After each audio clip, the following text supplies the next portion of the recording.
দুর্নীতি দমন কমিশনের চেয়ারম্যান মোহাম্মদ আব্দুল মোমেন পদত্যাগ করেছেন। একই সঙ্গে সংস্থাটির দুই কমিশনার মিয়া মোহাম্মদ আলী আকবর আজিজি এবং ব্রিগেডিয়ার জেনারেল অবসরপ্রাপ্ত হাফিজ আহসান ফরিদও পদত্যাগপত্র জমা দিয়েছেন। দুপুরে তারা সচিবালয়ে গিয়ে পদত্যাগপত্র জমা দেন।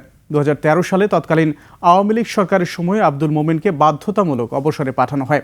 সে সময় তিনি যুগ্ম সচিব হিসেবে দায়িত্ব পালন করছিলেন। ছাত্র জনতার অভ্যুত্থানে 2024 সালের 5 আগস্ট আওয়ামী লীগ সরকারের পতনের পর আব্দুল মোমেন চুক্তিভিত্তিক নিয়োগে স্বরাষ্ট্র মন্ত্রণালয়ের জননিরাপত্তা বিভাগের সচিব হন। পরে তাকে জ্যেষ্ঠ সচিবের পদমর্যাদা দেওয়া হয়।